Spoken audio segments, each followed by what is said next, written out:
quand j'ai travaillé avec elle, je connaissais, elle était très dure, très très dure, et moi, elle m'effrayait comme femme.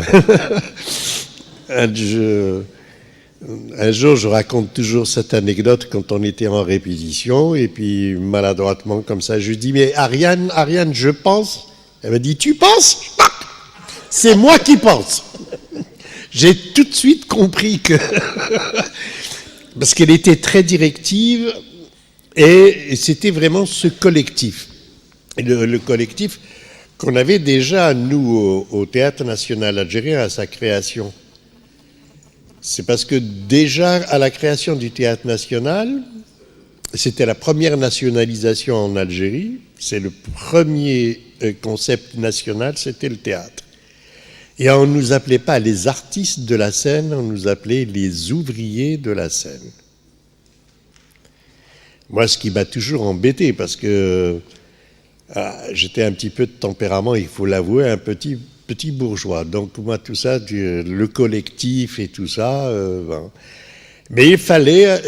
donc on avait pris... Déjà, Ariane Mouchkine avait son empreinte déjà dans la création du Théâtre National, comme le dit Ahmed Chennikhi.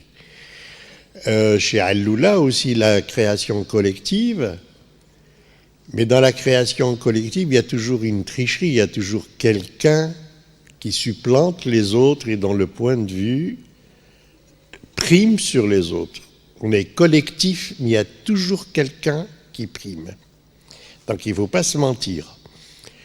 Et dans le théâtre régional d'Oran, donc il y avait la collectivité et Ariane Mouchkine aussi, une femme vraiment d'une personnalité très très forte, d'un engagement politique à nul autre pareil. Elle avait le sens de l'humain, cet égalitarisme dont parlait Ahmed Chennikhi, c'est-à-dire entre les techniciens et les acteurs, tout le monde était à la même enseigne. On était obligé de faire la cuisine ensemble, de distribuer les prospectus ensemble. Il n'y avait pas de vedettariat, pas de privilèges, tout le monde à la même... Vraiment, c'était du bolchevisme. Hein. Et elle-même détachait les tickets à l'entrée et elle souhaitait la bienvenue aux spectateurs. C'était vraiment... il fallait avoir cette discipline.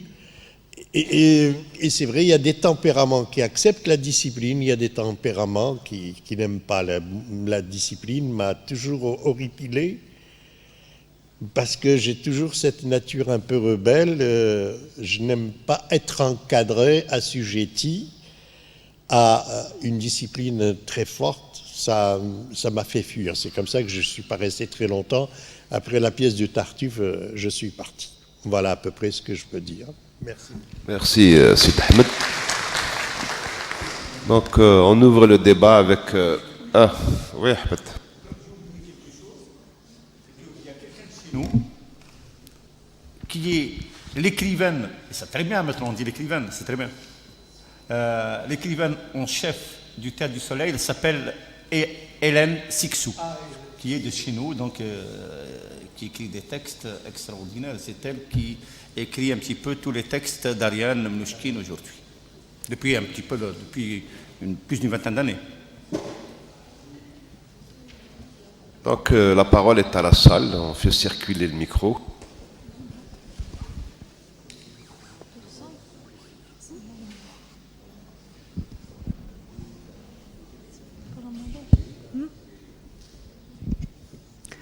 Bonjour. Alors, monsieur, merci pour votre conférence. Merci aussi à l'intervention de Sid Ahmed Agoumi. Donc, j'ai bien suivi votre conférence. J'ai retenu au début de la conférence la notion de singularité. Vous avez évoqué cette notion. Alors, ma première question concerne justement cette notion. Vous parlez de singularité, mais vous dites aussi, selon la vision de Mouchkine, que chaque peuple a ses manifestations artistiques. Alors, qu'entendez-vous par ce terme singularité? Est-ce que vous tuez tout simplement l'auteur en tant qu'individu, ou ou bien cette singularité se glisse vers des peuples ou des sociétés. Ma deuxième question concerne le théâtre, le rapport du théâtre avec la réalité. Alors vous dites que le théâtre, ce n'est pas la réalité. Est-ce que c'est finalement la déconstruction de la réalité, pour reprendre votre notion aussi de déconstruction? Je vous remercie. On peut laisser Très bien. Donc, oui. On a souvent usé énormément de cette idée de singularité. C'est-à-dire chaque fois que, surtout pour les pays anciennement colonisés, c'est-à-dire nous sommes dans des pays où on considère que, par exemple, chaque fois qu'on parle d'un colonisé, par exemple, je cite un cas comme ça, quand tu ça à l'université, il est en quête d'identité. Donc il est à la recherche d'une identité perdue qui n'existe pas, alors que s'il s'agit du colonisateur, on en parle comme si, tout à fait normal, qu'il a une identité, que l'autre n'a pas d'identité. Je reviens à cette idée justement on est dans la singularité. Et je reviens à l'idée d'identité, à la notion d'identité. Ces dernières années, on parle énormément d'identité, de quête d'identité, d'une identité qu'on doit récupérer, etc. etc. Alors que je sais qui je suis, mais je ne sais pas comment je suis devenu ce que je suis. On revient à ce que proposait Ortiz. Ortiz proposait la notion ou l'idée de transculturalité. Transculturalité dans le sens où je suis le produit de toute une histoire, de tout un monde, de toutes les traces culturelles qui marquent l'humanité. Je suis, un petit peu, ça pose aussi la question de l'altérité. Je suis moi tout en étant l'autre. Je suis moi tout en étant l'autre. C'est cette idée justement de dire que, et j'estime que personnellement je suis solidaire, et là Sartre le dit aussi, mieux que moi bien entendu, je suis solidaire d'un ouvrier français qui a des problèmes dans son truc, etc. Donc on est dans une situation où Deleuze et Guattari proposent, eux, cette idée que j'estime moins opératoire et moins truc, mais importante aussi, c'est l'idée de...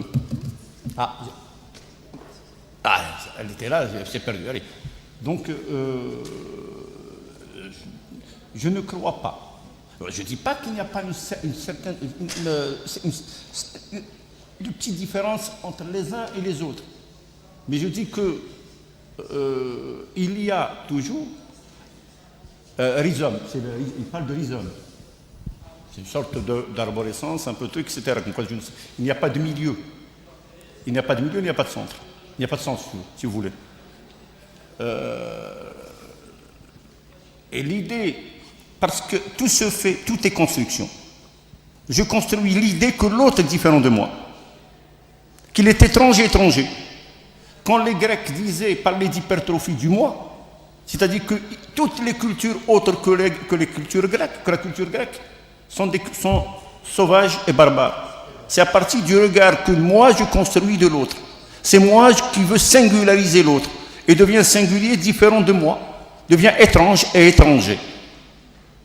C'est dans ce sens que Mnouchkine, moi franchement j'épouse les contours de cette manière de voir, comme aussi cette idée que reprend aussi Glissant en parlant aussi reprend les hommes identités. Oui, théâtre-réalité. Moi, il y a une différence entre la réalité et le réel. Le théâtre, la littérature comme le théâtre peuvent contribuer. Sont là pour entreprendre une sorte d'investigation du réel. Mais on n'est jamais dans la traduction. Un fait qui s'est passé. Par exemple, si vous prenez l'histoire.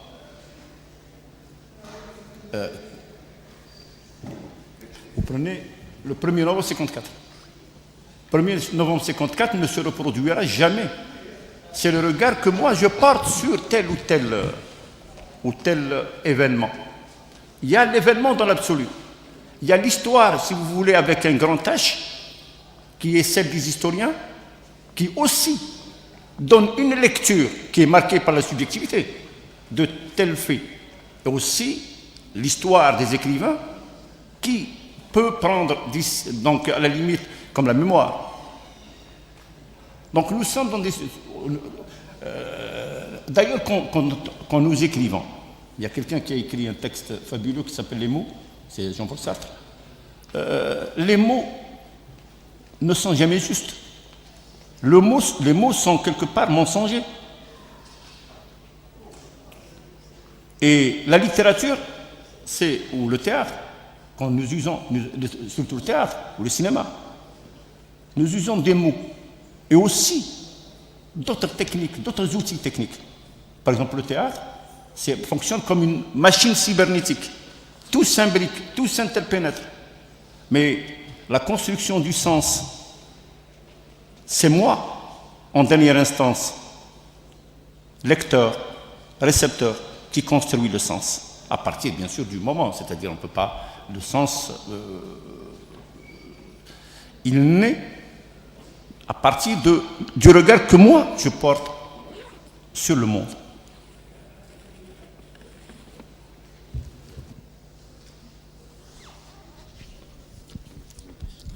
Alors, bonjour à tous. Si j'ai bien compris, l'objectif de Mnouchkine, c'est de remettre en question l'idée du théâtre élitiste. C'est parce que peut-être avec elle, elle veut mettre en place l'idée du théâtre pour tous et partout. Elle a essayé un peu de faire ses représentations un peu partout, c'est-à-dire pas seulement dans un théâtre, dans une bâtisse, n'est-ce pas, dédiée essentiellement à ça. C'est-à-dire, vous avez dit tout à l'heure qu'il y a des représentations qui ont été faites aussi même dans des usines. Est-ce que son idée, c'est pas de remettre en question cette idée du théâtre élitiste et de l'ouvrir à tout le monde. Je vais revenir aussi à ce que mon collègue a soulevé tout à l'heure. L'idée, vous avez dit que le théâtre n'est pas la réalité, mais le théâtre est une représentation de la réalité. C'est-à-dire, si on prend le terme représentation tel qu'il a été défini par Auerbach, peut-être, c'est une façon, c'est une idée d'une réalité, ou bien une partie de la réalité. Et chez Mnouchkine, le théâtre est relié toujours à l'histoire. Vous avez dit, elle a repris des événements de l'histoire dans ses représentations. Est-ce que c'est pas d'une manière aussi, on reprend l'histoire pour la recréer, parce qu'on recrée à travers un regard présent. On peut pas, bien sûr, comme vous avez dit tout à l'heure, 1789, c'est déjà un événement qui est passé, on ne va pas le produire, mais on peut le reproduire en le recréant à travers le théâtre. Ma deuxième question. Quand vous avez commencé votre conférence, vous avez dit qu'on doit revoir l'enseignement du théâtre au niveau de l'université. C'est vrai, c'est une nécessité. On le voit en tant qu'enseignant, même les étudiants, on est toujours frustrés quand on étudie le théâtre avec eux, parce qu'on n'a que le texte. Et le théâtre est une représentation sur scène aussi. On parle de didascalie, on leur dit c'est représentation scénique. On est frustré de ne pas pouvoir leur montrer ces indications, comment elles sont faites par rapport à la pièce qui est étudiée. Mais peut-être tout l'intérêt est là, parce que chacun d'entre nous a sa représentation de la réalité. Toutes ces indications, je vais les imaginer en fonction de mon référent à moi, d'accord. Et chacun d'entre nous va faire la même chose. C'est vrai que c'est une frustration, mais en même temps, bon, je trouve que c'est intéressant parce que chacun de nous aura sa propre représentation de cette pièce de théâtre. Et si on doit revoir justement cette façon d'enseigner le théâtre en Algérie, à l'université surtout, comment est-ce qu'on a les moyens nécessaires pour le faire? On est des enseignants de littérature, mais je ne suis pas spécialiste de la scène. Voilà. Est-ce que je peux enseigner et parler de cette représentation de la scène avec mes étudiants sans que je sois spécialiste? Voilà. Bien. Je vais commencer par la fin. Il y a une faute, c'est une faute originelle, j'allais dire, une hypothèque originelle qui a commencé bien avant. Bien avant, c'était qui a commencé donc peut-être un siècle avant. On a toujours considéré que le théâtre, c'était surtout de la littérature. On a toujours réduit le théâtre à une sorte d'entité littéraire. Pour diverses raisons. Parce que quand avons-nous commencé justement à contester cette manière de faire? Pas avec l'émergence ou l'apparition de la sémiologie, bah, un petit peu, mais bien avant. C'est-à-dire au moment où la mise en scène, dite moderne, a émergé, a commencé à s'imposer avec Stanislavski et Antoine. où on va dire, ah, attention, il y a les premiers accros qui ont commencé, c'est entre l'auteur et le metteur en scène. L'enseignement était à côté, donc il y a un problème. Attention, le théâtre, ce n'est pas toi l'auteur. D'où les conflits qui revenaient souvent entre Stanislavski et Tchekhov. Giraudoux. Donc, il y avait énormément de conflits qui posaient justement le problème de la spécificité de l'acte théâtral. Qui posait le problème de la spécificité de l'acte théâtral. Comme quoi, le théâtre, attention, il est déjà en tant que texte constitué différemment, c'est par rapport au roman. Par exemple, il est texte, dans le texte, et vous venez de le dire, il y a ce qu'on appelle la double énonciation. Vous avez d'un côté le discours de l'auteur qui est marqué. Ah, merde, pardon.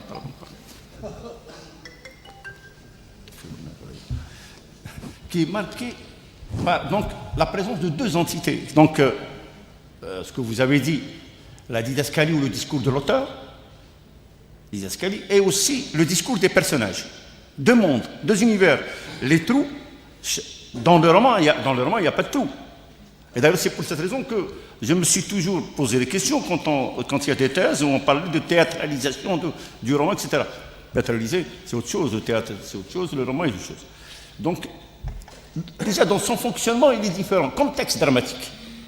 Et puis, comme représentation, c'est beaucoup plus différent, dans la mesure où on fait appel à énormément de métiers, à énormément de langages, à d'autres métiers, à d'autres codes, qui fait que le théâtre est une machine cybernétique, où il y a énormément de choses qui vont se retrouver, parce que donc on parle de l'université, oui, et le problème que nous avons aussi, quand on analyse un texte ou une représentation, c'est le problème dans le texte, dans la langue, dans la littérature. On peut découper en unité minimale un texte. C'est facile, monème, phonème. Mais là où j'ai un problème, c'est avec les formes non verbales, et notamment le théâtre, où j'ai cette difficulté. Déjà en tant que lecteur du texte, lecteur du texte, ou lecteur critique du texte, donc, avant donc, de parler du texte lui-même. J'ai énormément de difficultés, c'est-à-dire comment devrais-je découper en unités minimales, quelles sont les unités minimales du théâtre? Ça, c'est un problème. Et c'est un problème extrêmement sérieux. Est-ce que c'est... par exemple, je prends une scène, alors que ce n'est pas vrai. Est-ce que je prends chaque élément, chaque langage, la musique? Si je prends la musique toute seule, nous avons une autre lecture, parce que la musique, tu dois la mettre en relation avec le bruissement, avec le bruit, avec tel bruitage, avec tel truc. Tu dois la mettre en relation aussi avec tel élément du décor, avec tel accessoire, etc. Quand je fais ça, il y a une musique en même temps. Tout est instantané. Il y a le problème, c'est ça. C'est vrai, comment enseigner, c'est une difficulté chez nous. C'est vrai que nous n'avons pas les moyens de le faire. L'université, notamment, donc nos universités, il n'y a pas de moyens. Je le fais très facilement, par exemple, quand je suis professeur, quand je suis invité, comme j'ai enseignant invité dans une université française, par exemple, ou européenne. Donc c'est très facile, je travaille, je prends des trucs, j'ai les moyens de travailler avec les étudiants. Ici, effectivement, déjà, imaginez, ici au moins il y a un théâtre. Pour aller au théâtre, les gens n'ont jamais été au théâtre. Donc pour faire justement ces différences, pour leur dire que telle pièce va être jouée, comment elle va être jouée, comme quoi. Voilà le texte que vous avez, et voilà, il est là, il est joué collectivement par une équipe. Voilà, le texte au théâtre, et là, Hubersfeld nous le dit très bien, il est d'un côté, il est unique. C'est un texte d'un auteur. Il est collectif, fait joué par un groupe de personnes. Il est également, si vous voulez, éternel, dans le sens où vous avez Sophocle, Antigone existe depuis plus de 26 siècles. Et il est aussi instantané. Donc, il y a comment montrer aux étudiants, comment leur dire. C'est vrai, il y a une difficulté. Personnellement, j'éprouve aussi ce type de difficulté avec mes étudiants. Mais c'est vrai que nous n'avons plus maintenant, par exemple, dans mon université, de module de théâtre. En France, je le fais facilement. Quand il y a un truc, par exemple, à Paris 8 ou ailleurs, surtout Paris 8, parce qu'ils travaillent beaucoup sur le théâtre, et ils ont, avec aussi Paris 3 grâce à Universel, il y a une avancée, un autre regard, une autre conception maintenant du théâtre. Et du monde donc du théâtre. Donc oui, je ne crois pas que Ariane Mnouchkine soit pour un théâtre élitiste. Mais elle est pour un théâtre, et là je reprends quelqu'un qui aime beaucoup, mon ami Sid Ahmed, et c'est lui qui a joué le rôle de l'Khdar,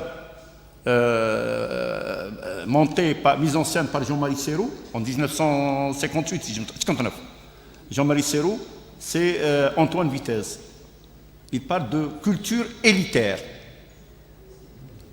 Elle est pour une culture élitaire, c'est-à-dire qui instruit, où il y a un feedback, avec une possibilité de feedback, d'échange avec les spectateurs. C'est du moins ce qu'elle veut, du moins son projet, et c'est ce qu'elle attend. Est-ce que ce que nous attendons, est-ce qu'il se réalise ou non? Ça, je ne sais pas. Aucune idée. Parce que si vous prenez Kateb Yassine, et là aussi la frustration de Kateb comme de Alioula, par exemple chez nous, Kateb Yassine, quand il monte ses pièces, quand il joue ses pièces, le problème qu'il a, c'est que ce soit pour la littérature. Déjà, il a eu un problème avec la littérature. Il dit que Nejma est lu par un certain nombre de personnes, très peu de gens l'ont lu, etc. Moi, je veux que tout le monde le lise. Plutôt regarde mes textes ou écoute ce que je dis. Pour lui, Nejma, c'est un mythe. Tout le monde en parle, mais personne ne l'a lu. Trop peu l'ont lu. Donc, alors que le théâtre pourrait lui offrir la possibilité, justement, de toucher le grand public. Mais,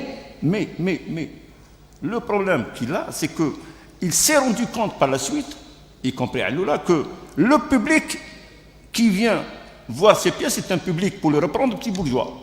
Donc il n'a pas touché ce public qu'il voulait au départ. Ce public qu'il voulait au départ, c'est-à-dire le public populaire, entre guillemets. C'est parce que c'est aussi, il faut définir aussi ce que c'est que populaire, le peuple, etc. Alioula aussi, il a eu le même problème. Parce que l'objectif de Alioula également, c'est parce qu'il part de l'idée, Mnouchkine aussi part de cette idée, de Brest, le théâtre est fait pour changer, transformer le monde, transformer les choses. Donc c'est une leçon marxiste, j'allais dire. Donc il vient, les trois sont nourris du marxisme. Puis par la suite, il va se retrouver même au niveau de Alioula, par exemple, ça bon, une petite minute, c'est Alioula, parce que j'aime beaucoup Alioula. À un moment donné, Alioula, et pas uniquement, je pense aussi à Mnouchkine, je pense à Brook, c'est pour cette raison que ce qui est important, c'est la réception. Et personne ne sait comment les choses sont reçues. Personne. Et personne ne saura comment tel ou tel roman, comment tel ou tel... parce que dans l'absolu, oui. On dit, oui, je suis très bien lu, voilà, etc. Mais on ne connaît rien. Même les enquêtes, etc., de trucs d'opinion et tout, n'apportent absolument rien. Et Alioula, dans cette histoire, par exemple, de la relation avec... Parce qu'il y a une relation avec les formes populaires, qui n'est pas la même, avec... comment elle s'appelle déjà? Mnouchkine. Pour Alioula, par exemple, c'est de faire appel à la halqa ou le goual, etc., de faire un théâtre qui reprend un petit peu ces éléments. On est dans la reproduction.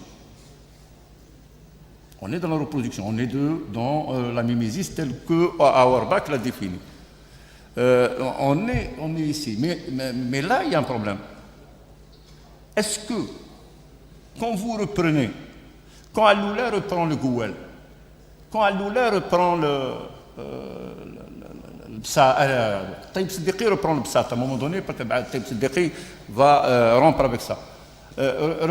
Est-ce que le goual ne va pas perdre ses attributs originels? Il va devenir personnage de théâtre. Il n'existe plus. Je m'excuse, Jelloul le Fahimi n'est plus le goual. Jelloul devient un personnage de théâtre. Il va perdre ses attributs originaux. Mnouchkine, non, elle dit ceci. Moi, j'utilise ça uniquement. Je sais que le Bsat n'existe plus, le goual n'existe plus. Ça n'existe plus. Où trouvez-vous? Même le Maroc, le Maghreb, Marrakech, comment il s'appelle déjà? Jamal Fna. Jamal Fna, c'est devenu maintenant fait pour les touristes. Ces formes n'existent plus. Comment peut-on recréer ces formes qui n'existent plus alors que le monde a changé? Le monde a changé. Et c'est là où Alioula n'est pas arrivé justement à ce qu'il voulait. Il ne pouvait pas. arriver à atteindre son objectif. Kateb, par contre, a changé les choses. Kateb a repris Zha, mais il a investi le compte d'un autre contenu. Il sait très bien que les chanteurs populaires sont des chanteurs extrêmement machistes. Sont des gens par rapport aux femmes, par rapport aux trucs, etc. Il faut lire, il faut voir les contes, etc. Il sait très bien, Kateb. Il sait très bien que la culture populaire n'est pas si bonne, et j'allais dire belle que ça. Je vais utiliser ce qui, moi, m'intéresse et ce qui s'inscrit dans mon discours. Et ce que fait Ariane Mnouchkine. Donc,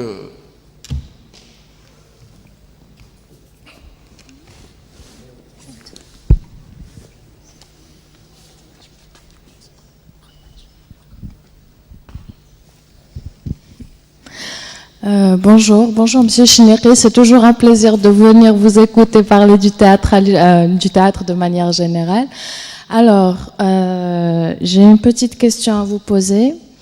Comme le dicte parfaitement la théorie marxiste, il ne suffit pas de comprendre le monde seulement, mais aussi de le transformer.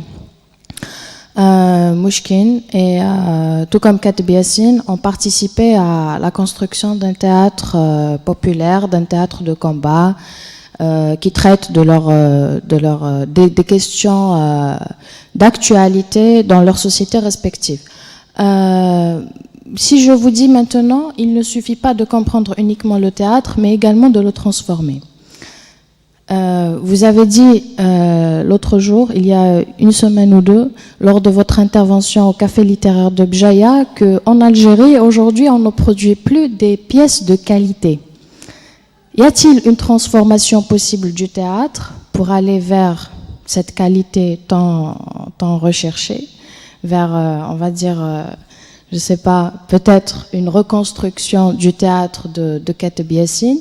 Et y a-t-il aussi, et c'est quoi un théâtre de qualité? Voilà. Merci. Oui, moi je dis ceci, depuis au moins 2 décennies, moi je suis de ceux qui sont extrêmement pessimistes, et je dis que nous sommes dans un pays où au niveau de l'interrogation des savoirs, du questionnement des savoirs, nous sommes encore extrêmement loin parce que nous faisons que chercher, et d'ailleurs on a beaucoup parlé ici de reproduction, de reproduire et souvent de reproduire mal un certain nombre de savoirs. La même chose pour le théâtre, parce que je pense que nous lisons peu, nous interrogeons, et nous devons, comme le dit, et ça je reviens toujours à Saïd Al-Koun, nous devons revoir, réinterroger l'appareillage conceptuel dominant. Bon, ça c'est un truc. Pour ce qui est, donc, quand je vois les pièces depuis une vingtaine d'années, qui sont, la plupart, donc il y a peut-être des exceptions, qui sont produites, c'est qu'il n'y a pas d'évolution. Il n'y a pas d'évolution pour quelle raison? Parce que nous sommes dans un pays où les gens se sont enfermés sur eux-mêmes, sont reclus sur eux-mêmes. Il n'y a rien. Les gens, comment peut-on monter une pièce de théâtre de qualité si on n'a jamais vu de pièce de théâtre? Si on est entre nous? Je ne crois pas que le théâtre existe. Là où il y a véritablement du théâtre, ça c'est mon point de vue, c'est ce qui se fait ailleurs, ce qui se fait en Europe, ce qui se fait aux États-Unis, ce qui se fait au Japon, en Chine. Chez nous, j'en doute, mais il faut qu'il y ait justement cette relation, ce qui se faisait dans les années 60, 70, et notamment 60, et Sid Ahmed peut en témoigner. Et c'est pour cette raison que ces gens-là ont apporté, ont réfléchi, se poser des questions sur quel théâtre, c'est la question autour de laquelle s'articulait c'est la question principale des années 60. C'est quel théâtre faire? Quel théâtre faire? Comment le faire? Quels sont les outils que nous devrions utiliser? Et c'était un truc de qualité. Et c'est vrai, c'était fait pas uniquement entre nous, mais il y avait une ouverture au monde extérieur. Il y avait des gens, il y avait Garan qui était là, il y avait Dasté qui venait souvent, etc., en relation avec nos hommes de théâtre. Il y avait et qui aussi allaient voir ce qui se faisait ailleurs. Et les autres venaient aussi ici. Ce qui n'est plus le cas maintenant. Et pas uniquement au niveau du théâtre, même au niveau de l'université. Moi, ce qui s'est passé comme tragédie dans notre pays au niveau de l'université, c'est le jour où on a parlé d'algérianisation. Une université, ça ne se nationalise pas. Il faut que nous acceptions les autres. C'est pour cette raison que je m'étais dit, attention à la singularité. Nous ne sommes pas comme les autres. C'est pas vrai. Là, je viens toujours à cette idée. Et là, c'est pas Mnouchkine qui parle, c'est moi. Je crois, j'ai cette conviction extrêmement forte que nous sommes des Européens. L'Europe domine le monde. Nous avons emprunté à l'Europe les formes européennes. Emprunté peut-être nous par rapport par exemple à tel pays du Mishraq, par exemple, eux, par fascination. Nous, c'était un truc difficile, extrêmement délicat. C'est pendant la colonisation. Et c'est pour cette raison que nous devrions aussi revoir notre conception, sans avoir peur de quoi que ce soit, le truc de l'altérité également. Parce que l'Europe, c'est aussi ça. C'est cette manière comment nous fonctionnons, c'est aussi tout ce que nous utilisons. C'est la dominance. Même l'Asie est européenne. Aujourd'hui, c'est toutes les valeurs européennes qui dominent le monde. Mais c'est pour cette raison que j'ai cité Ortiz. Ortiz parle comme quoi il y a les valeurs autochtones, si vous voulez, et les valeurs, si vous voulez, de l'occupant, etc., qui sont dominantes. Ici, par exemple, les valeurs qui sont dominantes sont les valeurs européennes. C'est pour cette raison que si nous nous enfermons sur nous-mêmes, nous pouvons absolument rien faire. Et c'est le théâtre a fait cela justement. Il y a depuis plus d'une vingtaine d'années aucune relation avec le monde extérieur. Sauf peut-être, et pour moi, ils sont dans la même situation que nous, avec le Festival du théâtre professionnel d'Alger, avec les relations, les rapports avec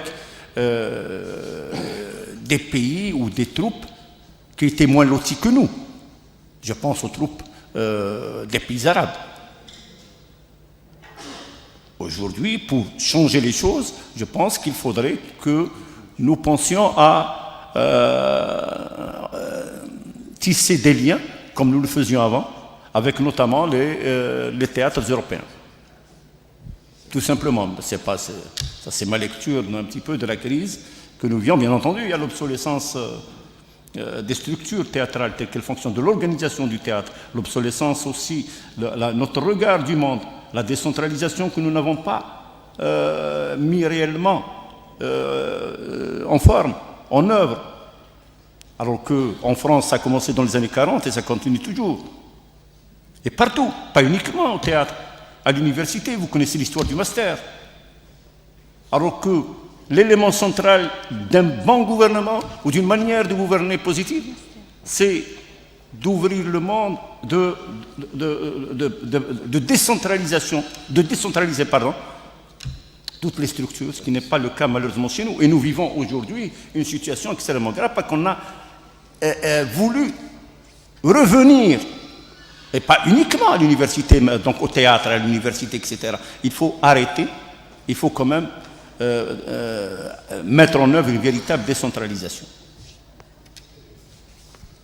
Bonjour monsieur, peut-être une dernière. Voilà. Je vous remercie d'abord pour votre communication. J'aimerais vous amener à nous apporter quelques précisions à propos de 3 petites choses. La première, c'est concernant ce type de gestion collective des troupes. J'ai d'abord l'impression que c'est profondément ancré dans la tradition, j'oserais dire, théâtrale française. Déjà, Molière se baladait de ville en ville avec sa troupe. Ce n'est pas forcément dans les années 40 ou 30 que cela a commencé. Et pour donner encore d'autres exemples beaucoup plus simples, sur un théâtre peut-être moins sérieux, que l'expression soit pardonnée, la troupe du Splendide a aussi vécu comme ça. Donc il y a quand même dans la tradition française ce désir quelquefois d'échapper au théâtre subventionné. C'est ce qui m'amène à croire que, je pense que le mot n'a pas été évoqué, mais je pense que depuis le début de votre communication, il y a un mot qui s'impose. C'est un théâtre engagé. Il me semble que c'est un théâtre engagé. Depuis On tourne autour des expressions, changer le monde, délocaliser le théâtre, aller chercher les ouvriers, comme le faisait aussi Katb Yassine d'ailleurs. Voilà. Mais c'est d'abord, me semble-t-il, un théâtre engagé. Et j'ai envie d'abord de savoir, engagé dans quoi?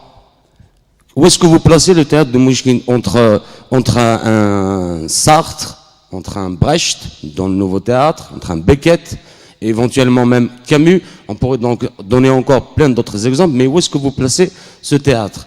Le mot n'a pas été évoqué, je le répète encore, mais c'est un théâtre engagé. J'aimerais savoir de quel engagement s'agit-il. Mon deuxième point, il est en dehors du théâtre, c'est un petit peu personnel, c'est par rapport, enfin personnel, non, c'est par rapport à Robespierre. Robespierre, on est d'accord, c'est un sanguinaire. C'est vrai, il est derrière une révolution, mais jusqu'à maintenant, je ne connais pas d'exemple de révolution propre.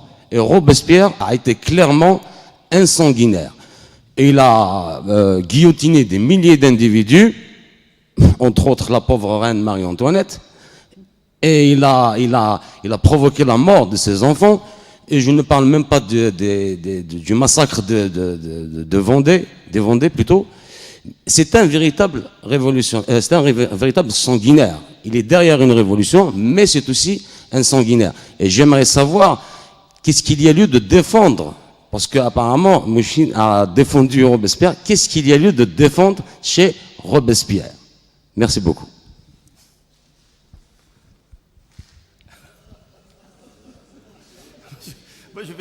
Moi j'aime bien Katb Yassine dans un truc. Bah, et chacun son. Katb Yassine, je ne sais pas si c'est vrai d'ailleurs, c'est pas lui qui m'avait raconté l'histoire. Sid Ahmed peut me corriger. Hans, il avait prénommé au départ, et bien sûr le prénom ne se trouvait pas dans la nomenclature des prénoms français à l'époque. Il avait Hans Mohamed Staline. Katb Yassine avait une admiration extraordinaire pour Staline. Avant de répondre au truc. Il se disait, oui, d'accord, mais moi, je n'ai pas réellement de... c'est vrai qu'il y a un monde, dans un monde, à un moment donné, on avait dit Staline qu'il était aussi sanguinaire. Pour Katb Yassine, non. Il estimait que non. Il estimait qu'il y a eu, par exemple, les crimes commis, par exemple, par les Américains, on n'en parlait pas. Là, il le disait, il me l'avait dit même dans un entretien, à propos de l'Indonésie. Quand il y a eu 500 000 morts en Indonésie, en l'espace d'un mois, ça, ce sont de bons crimes. Là aussi, le monde est extraordinaire. C'est-à-dire, c'est pour cette raison que je dis, il faudrait que nous revisitions toute cette histoire, nous revisitions un petit peu l'appareillage conceptuel, nous revisitions un petit peu tout ce monde. Pour revenir à Robespierre, revenir à 1789 avant d'aller vers c'est la question de l'engagement. Je ne sais pas. Moi, personnellement, j'ai toujours été, pas un truc, c'est vrai, proche de Robespierre. Là, je le dis. Je suis fasciné par Robespierre. Et ceux qui nous parlent aujourd'hui de Robespierre comme sanguinaire oublient que 41 ans après, c'est-à-dire en 1871, des personnes se sont battues, le communard, pour changer les choses, sans utiliser réellement la violence, pas une extrême violence. Et Vallès l'explique, que ce soit dans l'insurgé ou dans le cri du peuple. À aucun moment, par exemple, là, on n'en parle pas. Vous savez, il y a eu des centaines, peut-être des dizaines de milliers de morts. Il y a eu des dizaines de milliers aussi qui ont été exilés, qui sont retrouvés donc en Nouvelle-Calédonie, à Cayenne et ailleurs. En Algérie. Au nom de quoi? Au nom de ces bons crimes. Il y a, comme dit notre ami Frantz Fanon, quand le colonisateur commet des crimes, ce sont des erreurs. Mais quand le colonisé en commet un ou quelques-uns, c'est dans sa nature. Il faudrait quand même que nous relisions aussi l'histoire. Je ne dis pas qu'il y a... sauf si on s'arrête à cette manière de voir le monde comme si le monde fonctionnait à géométrie variable. C'est-à-dire pour les uns il est bon, pour les autres. Donc il faudrait aussi que nous revisitions aussi la Révolution française. Pour quelle raison? Qu'est-ce qui a fait? Quelle a été la réaction? Qui a été derrière l'assassinat de Robespierre? Qui était derrière? Quelle force politique de l'époque? Quels crimes aussi ont-ils commis à l'époque? Je crois qu'il faudrait aussi que nous nous interrogions sur ça. Personnellement, je ne prends pas pour argent comptant ce qu'on me dit. C'est facile de prendre pour argent comptant ce qui se dit maintenant sur la Russie. C'est très bien. Mais j'interroge cette Russie aussi, j'interroge le monde, comment il est. Ceux qui disent que Poutine... Par exemple, moi je cite pour aller à l'actualité, parce que Mnouchkine va à l'actualité. Là aussi, j'interrogerai ça. Cette manière de voir le monde. C'est pour cette raison que je dis tout est construction. Ce sont des constructions. Et c'est à nous, et c'est pour cette raison que j'ai cité Derrida, de faire ce travail de déconstruction, comme nous le propose et nous invite à le faire Derrida. L'idée d'engagement, moi je ne crois pas qu'il y ait un seul théâtre au monde, une seule littérature au monde qui ne soit pas engagée. Même ce que nous disait à un moment donné l'art pour l'art, c'est un art engagé. Même quand on nous parlait d'absurde à propos de... Quel absurde? Quelle idée d'absurde, c'est Camus? Prenons, et là j'aime beaucoup le travail qu'a fait sur Camus Edouard Saïd. Où se trouve l'absurde?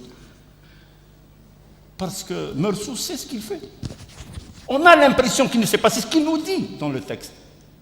Mais Meursault sait.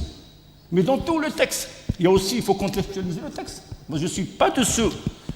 Quand on a parlé de disparition ou de mort de l'auteur, ça ne veut pas dire que l'auteur n'existe pas. C'est-à-dire la parole de l'auteur est disséminée dans le texte. Tout simplement, il disparaît dans ce sens. Que ce soit Foucault ou Barthes. Donc, je ne crois pas.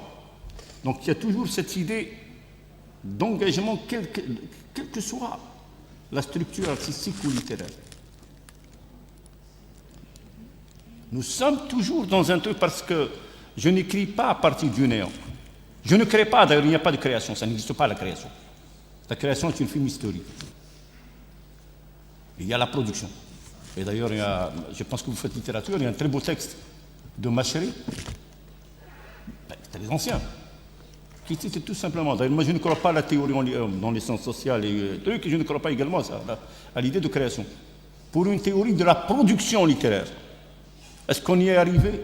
La production. Parce que nous produisons à partir de choses qui existent. À partir de choses qui existent. Tout texte est le produit de ce qui a été fait avant. La même chose, donc, un petit peu.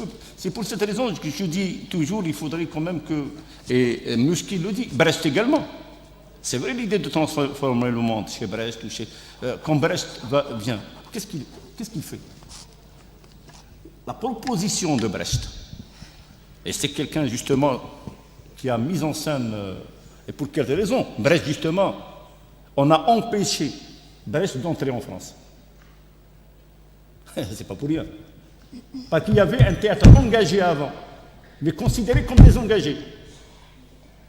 Comme si, quand tu parles, on te sort l'idéologie. Mais c'est quoi l'idéologie? L'idéologie, c'est tout simplement un ensemble de représentations. C'est ma représentation du monde, ma vision du monde. Donc l'idéologie est présente un peu partout. Brecht, eh bien, Bertolt Brecht, en France, on a tout fait dans les années 50 pour que Brecht n'entre pas en France, pour que son théâtre ne soit pas mis en scène en France, parce qu'on considérait qu'il est trop politique, qu'il est trop idéologique, marxiste, etc. Et c'est grâce à quelqu'un, à deux personnes, à deux fous finalement de l'époque. L'un s'appelle Roland Barthes, qui se considérait comme donc, un penseur, un philosophe de gauche, etc., même s'il y a eu la parenthèse du structuralisme dans les années 60, qu'il va quitter par la suite. Parce que le structuralisme est un discours, finalement, que n'aurait pas dû, je pense, c'est pas emprunter Barthes, parce que c'est dans une sorte de sillage ou de sillon essentialiste. Et donc, dans les années 50, on va essayer de faire tout pour que ce théâtre ne soit pas monté en France. Il y a eu tout un travail qui a été fait dans le théâtre populaire par Barthes et Jean-Marie Serroux, donc, qui a monté d'ailleurs Kateb et Césaire. C'est grâce à eux que Brest y est. Parce que la question est d'ordre idéologique.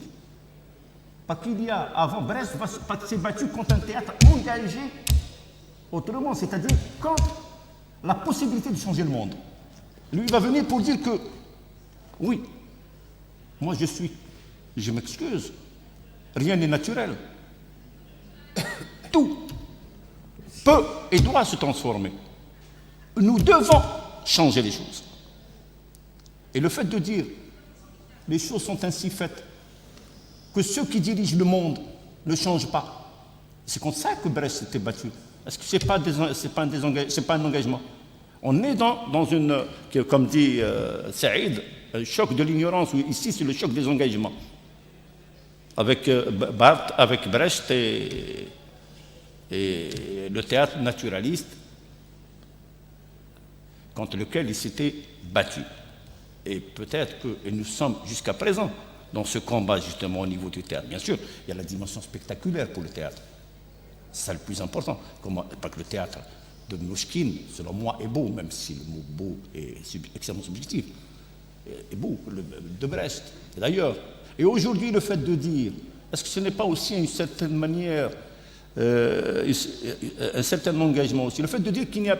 non, le théâtre Brest, le théâtre politique, il ne faut pas y parler de théâtre, le théâtre politique, il faut le théâtre, ça c'est du théâtre politique, comme si on péjore ce théâtre. C'est voulu, moi je crois que c'est calculé. Comme on dit, mais il n'y a pas d'impérialisme. Il parle d'impérialisme.